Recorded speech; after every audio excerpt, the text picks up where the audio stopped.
আসসালামু আলাইকুম, সুমাইয়াস কিচেনে সবাইকে স্বাগতম। আমি আজকে আপনাদের সাথে শেয়ার করব কাচ্চি বিরিয়ানি রেসিপি। আশা করি রেসিপিটা আপনাদের কাছে অবশ্যই ভালো লাগবে। আমি চেষ্টা করেছি খুব সহজভাবে আমি যেভাবে সবসময় রান্না করি সেভাবে আপনাদেরকে দেখানোর। তো নিশ্চয়ই দেখেই তো বুঝতে পারছেন দেখতে যতটা সুন্দর হয়েছে, খেতেও কিন্তু এই কাচ্চি বিরিয়ানিটা অসম্ভব মজার হয়েছে। আশা করি রেসিপিটা আপনাদের কাছে অবশ্যই ভালো লাগবে। যদি ভালো লাগে একটা লাইক দিবেন এবং রেসিপিটা আপনারা আপনাদের পরিবার ও বন্ধুদের সাথে শেয়ার করবেন। আর আমার চ্যানেলটি প্লিজ সাবস্ক্রাইব করবেন। তো চলুন দেখে নেই এই কাচ্চি বিরিয়ানি রান্না করতে কী কী লাগছে পুরো প্রস্তুত প্রণালী।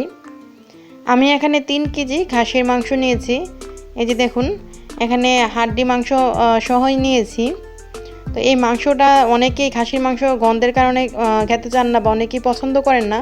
তো তাদেরকে আমি আজকে একটা টিপস দিচ্ছি কীভাবে খাসির মাংসের গন্ধটা দূর করতে পারেন।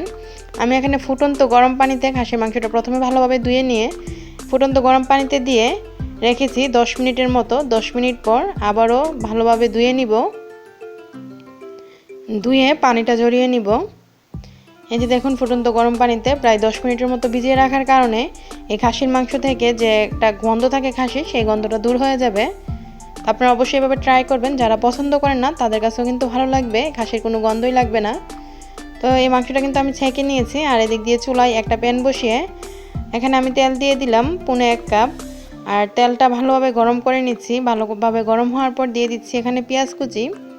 আমি এখানে প্রায় 3 কাপের মতো, মানে 3.5 কাপ হবে পেঁয়াজ কুচি দিয়েছি। তো পেঁয়াজ কুচিটা আমি ভেজে নিচ্ছি, বেরেস্তার মতো করে ভেজে নিব। যতক্ষণ পর্যন্ত বাদামি কালার না হয় ততক্ষণ পর্যন্ত ভেজে নিব। অবশ্যই অনবরত নেড়ে চেড়ে ভেজে নিতে হবে।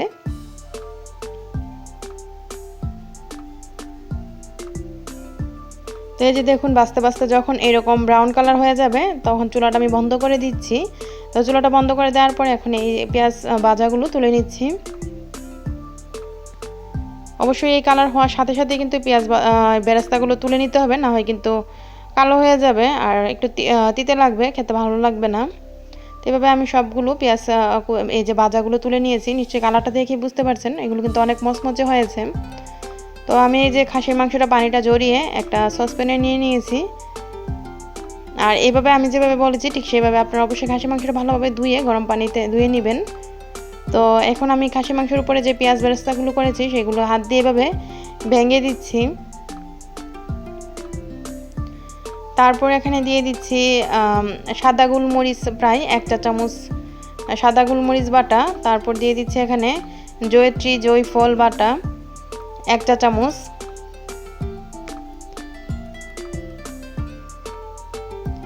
আর এখানে দিচ্ছি আমি, এখানে আছে স্টার এনিস, মানে স্টার যে মশলা, স্টার মশলা বাটা, তারপর কালো গোলমরিচ বাটা। আর এই যে এখানে সব কিছু মশলা, এই যে শাহি মশলাগুলো, সেই মশলাগুলো আমি এখানে 1 চা চামচ করে দিয়ে দিচ্ছি। আর এটা হচ্ছে বাদাম বাটা, পেস্তা বাদাম, এটা পেস্তা বাদাম বাটা আমি এখানে দিয়ে দিচ্ছি প্রায় 1 টেবিল চামচের মতো। তো সবগুলো মশলা দেওয়ার পর এখন এখানে দিয়ে দিচ্ছি যে গরম মশলা, এই গরম মশলাও দিয়ে দিলাম 1 টেবিল চামচ। তারপর দিয়ে দিচ্ছি এখানে আদা রসুন বাটা। রসুন বাটা দিয়েছি 2 টেবিল চামচ, আদা বাটা 2.5 টেবিল চামচ। মরিচ গুঁড়া দিয়ে দিচ্ছি এখানে প্রায় 2 টেবিল চামচের চেয়ে কিছুটা বেশি, জালটা আপনাদের পছন্দ মতো দিতে পারেন। আর এখানে দই দিয়ে দিলাম, টক দই দিয়ে দিলাম প্রায় হাফ কাপের মতো। তারপর এখানে আমি তেল যে পেঁয়াজগুলো ভেজে নিয়েছিলাম, যে তেলটা ছিল সেখান থেকে তেল এখানে দিয়ে দিলাম 1 কাপের মতো।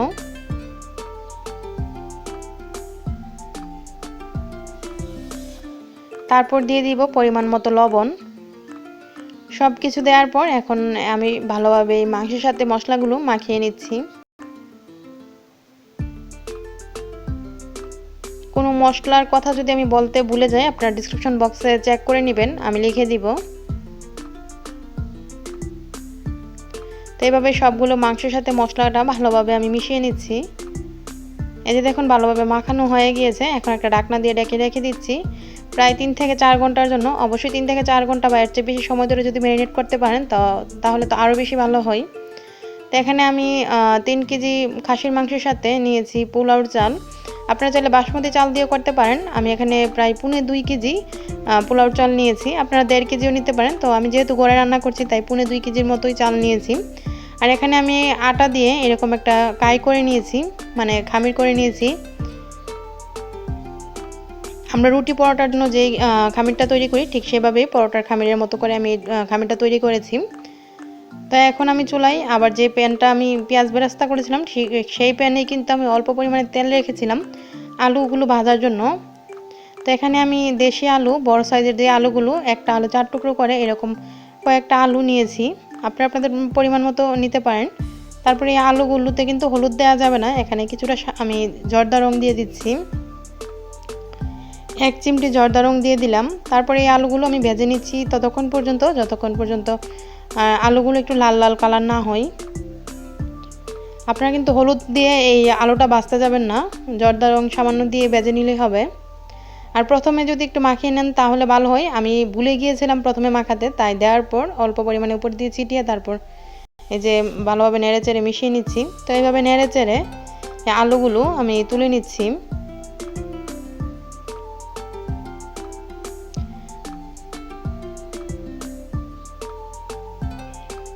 তো এই যে দেখুন আলু কিন্তু ভাজা হয়ে গিয়েছে, এর চেয়ে বেশি কড়া করে ভাজার দরকার নাই। আমি কিন্তু আলুগুলো তুলে নিয়েছি। আর এদিক দিয়ে আমি একটা বড় সসপ্যানে পানি দিয়ে চুলায় বসিয়ে দিয়েছি। এখানে আমি চালটা প্রথমে হাফ সিদ্ধ করে নিব সেই জন্য। তো এখানে পানি এই পরিমাণে দিতে হবে যাতে চালটা ডুবো থাকে। তো এই যে দেখুন আমি এই পানিতে এখানে 4টা এলাচ দিয়ে দিলাম। এলাচের মুখটা একটু ফেটে তারপর দিয়ে দিলাম। পানিটা যখন বলক চলে এসেছে তখন দিয়ে দিচ্ছি এখানে লবণ পরিমাণ মতো দিবেন। আর যেহেতু এটা পানিটা ছাঁকা হবে, এটা কিন্তু এই লবণে কিন্তু ভাতটা কিন্তু পুরোপুরি মানে লবণ বেশি হবে না। তো আমি লবণটা দেওয়ার পর লবণটা এই যে দেখুন মিশে গিয়েছে পানির সাথে। এখন দিয়ে দিচ্ছি পোলাওর চালগুলো।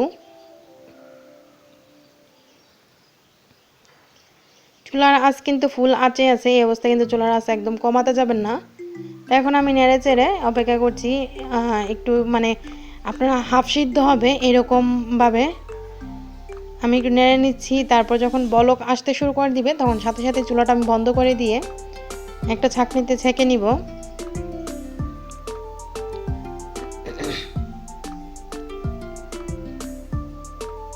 তো এই যে দেখুন যখন বলক আসতে শুরু করে দিয়েছিল তখনই কিন্তু আমি সাথে চুলা থেকে নামিয়ে এরকম একটা ছাঁকনিতে ছেঁকে নিচ্ছি।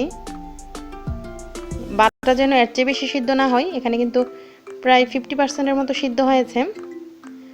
তো আমি এখন এখানে একটা এরকম বড় হাঁড়ি নিয়েছি, যেহেতু সব কিছুর পরিমাণ বেশি তাই আমি বড় হাঁড়ি নিয়েছি। তারপর যে মাংসটা মাখিয়ে রেখেছিলাম 3-4 ঘন্টা আগে, এই মাখানো মাংসটা এই হাঁড়িতে দিয়ে দিচ্ছি।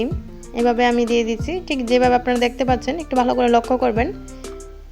আসলে কাচ্চি বিরিয়ানির এই জিনিসগুলোই কিন্তু আসল। তো এভাবে একটু ছড়িয়ে আমি মাংসগুলো দেওয়ার পর এখন উপর দিয়ে আলুগুলো যে ভেজে রেখেছিলাম সবগুলো আলু দিয়ে দিচ্ছি।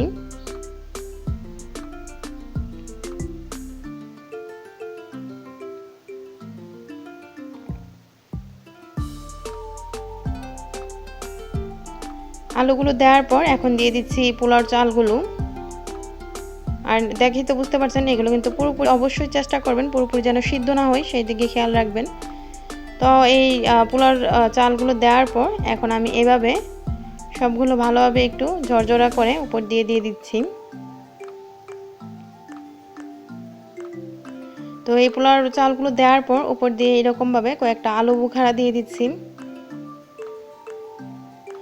আমি এখানে 5-6টার মতো আলু বুখারা দিয়েছি, আর আপনারা যা চাইলে আরও বেশি পরিমাণও দিতে পারেন। তারপর দিয়ে দিচ্ছি এখানে কিশমিশ।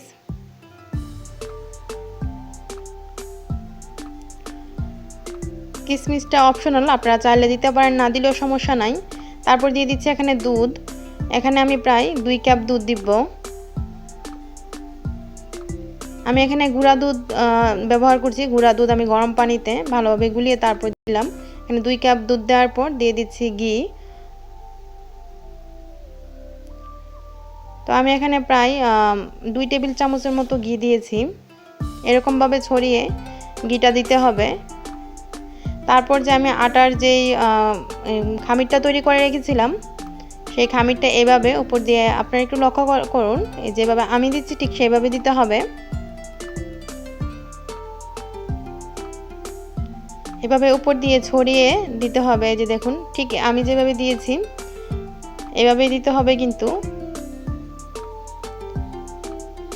এই যে দেখুন একটু ভালো করে লক্ষ্য করুন। তারপর এই আটার হামিটা চারদিক দিয়ে এভাবে দেওয়ার পর উপরের যে ঢাকনাটা সেই ঢাকনাটা এভাবে চাপ দিয়ে লাগিয়ে দিতে হবে। তো এই যে দেখুন আমি কিন্তু ভালোভাবে চাপ দিয়ে লাগিয়ে আর একটু আটার গুলা উপর দিয়ে এরকমভাবে সাইড দিয়ে ভালোভাবে আটকে দিয়েছি, যাতে ভিতরের ভাপটা কোনোভাবে বাইরে না আসে। আর অনেকেই বলেন যে একটা ছিদ্র থাকা লাগে ভিতরের ভাপটা যেন বের হয়, সেজন্য আসলে এটা যখন পুরোপুরি মানে গরম হবে তখন আপনি এই একটা ছিদ্র হয়ে ভিতরের ভাপটা মানে ভিতরের ভাপটা বের হতে সাহায্য করবে। তো আমি উপর দিয়ে এরকম একটা শিল দিয়ে দিচ্ছি, যাতে কোনোভাবে ভিতরের ভাপটা মানে যে সাইড দিয়ে না বের হয়। তো চুলার আঁচটা আমি প্রথমে ফুল আঁচে 5 মিনিটের মতো গরম করে নিয়েছিলাম। আমি এখানে একটা তাওয়ায় কিন্তু বসিয়েছি এই হাঁড়িটা। এই যে দেখুন তাওয়ার উপরে প্রায় 5 মিনিট আমি চুলার আঁচটা ফুল আঁচে রেখে তারপর চুলার আঁচটা মিডিয়াম লো আঁচে করে রেখে দিয়েছি। তো প্রায় আমি এখানে 1 ঘন্টা মানে 1.5 ঘন্টার মতো, প্রায় 1 ঘন্টা 1 ঘন্টা 15 মিনিটের চেয়েও বেশি সময় কিন্তু আমি রেখেছি, প্রায় 1.5 ঘন্টার কাছাকাছি। আসলে আমি সময়টা তো খেয়াল নাই, সেজন্য আমি বলছি প্রায় 1.5 ঘন্টার মতো সময় আমি একদম লো আঁচে রেখে তারপর চুলা থেকে এটা নামিয়ে নিয়েছি। তো এই যে দেখুন আমি এখন কিন্তু চুলা থেকে নামিয়ে নিয়েছি। আর যে সাইড দিয়ে আটার গুঁড়াটা দিয়েছিলাম সেই আটার গুঁড়াটা আমি এই যে এভাবে তুলে নিয়ে একটু সাইড দিয়ে কেটে একটা ছুরি দিয়ে তারপর তুলে নিচ্ছি ঢাকনাটা। এই যে দেখুন ঢাকনাটা তোলার পর রান্নাটা কিন্তু খুব সুন্দর একটা ঘ্রাণ বের হয়েছে। আর এই বিরিয়ানিটা হওয়ার পর খুব সুন্দর ঘ্রাণ বের হবে, তখনই বুঝবেন যে বিরিয়ানিটা হয়ে গিয়েছে। তাই এখন আমি এই ভিতর থেকে যে মাংসটা খুব সুন্দরভাবে সিদ্ধ হয়েছে সেটাও আপনাদেরকে দেখিয়ে দিচ্ছি। আপনারা চাইলে এখন এটা সবটা এভাবে নেড়েচেড়ে মিশিয়ে নিতে পারেন, আবার যখন খাওয়ার সময় এটা মিশিয়ে নিতে পারেন। তো আমি এভাবে নেড়েচেড়ে সবটা কিন্তু মিশিয়ে নিয়েছি। এই যে দেখুন আমি একটা প্লেটে আপনাদেরকে তুলে দেখাচ্ছি। আসলে আমার মানে আজকের এই ভয়েস দেওয়াতে হয়তো বা অনেক কিছু ভুল ত্রুটি হতে পারে, অনেক কিছু বলতে ভুলে গিয়েছি। তো ডিসক্রিপশন বক্সে আমি লিখে দিব, আপনারা ডিসক্রিপশন বক্সটা চেক করে নিন। তো এই যে দেখুন আমি একটা প্লেটে তুলে নিয়েছি। আর এই পোলাওর যে ভাতটা কত সুন্দর জর্জরা হয়েছে নিশ্চয়ই দেখেই বুঝতে পারছেন। খুব সুন্দরভাবে কিন্তু মাংসটা সিদ্ধ হয়েছে, আলু সিদ্ধ হয়েছে এবং ভাতটাও সিদ্ধ হয়েছে। আর ঘ্রাণটা তো এক কথায় অপূর্ব। আর এই কাচ্চি বিরিয়ানিটা এত বেশি মজার হয়েছিল যা সবাই খেয়ে অনেক প্রশংসা করেছে। আমি এভাবেই ঘরে সবসময় রান্না করি। আশা করি আপনারাও আমার এই রেসিপিটি ফলো করে রান্না করলে আপনাদের বাসার সবাই প্রশংসা করবে। তো আমি আশা করি আমার আজকের রেসিপিটি আপনাদের কাছে ভালো লেগেছে। যদি ভালো লাগে প্লিজ আমার চ্যানেলটি সাবস্ক্রাইব করবেন এবং রেসিপিটি আপনারা আপনাদের পরিবার ও বন্ধুর সাথে শেয়ার করবেন। আমার আজকের এই রেসিপিটি দেখার জন্য আপনাদের সবাইকে অসংখ্য ধন্যবাদ। সবাই ভালো